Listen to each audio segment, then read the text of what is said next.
این گفت بیا ببرمت پارتی، ما هم رفتیم باش. اصلا احساس غریبی میکردم بینشون، همه سالم، همه خوشگل. چقدر سالم داره بالاشن. ما محلمون میشینیم 5 نفر میشینیم، 3 تامون یه درد بی‌درمون دارن. یکی از داربست افتاده قطع نخاع شده، یکی نمیدونم دستش رفته زیر دستگاه پرس، یکی پریسه رفته تو جفت چشاش کور شده. همین پریسه‌ای که میره تو چشم ما کورمون میکنه، اونجا میدونستی اسم یه مدل لباس زنونه است. یه دختره بود وسط پارتی داد میزد یکی بیاد این پلیسمو در بیاره. من از بچگی دوست داشتم سرکارگرشم، بزرگ شدم باز سرکارگری گرفتم، دویدم تا یه رو من فوت میکردم تو چشای این. آخرش یکی دیگه پلیسه رو در آورد. طرف چشم پزشک بود، پسر قد بلند خوشتیپ. افت چنگش آقا، این همه سال درس خونده، چشم پزشک شده، پلیسه رو اون باید در بیاره. چی میگی؟ چی میشنوی؟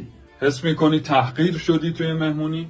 رفتم لب پنجره، باور کن میخواستم خودمو بندازم پایین. خب چرا نپریدی؟ ارتفاع زیاد بود، طبقه 42 بودیم. به هر حال میمردی، چه فرقی میکنه؟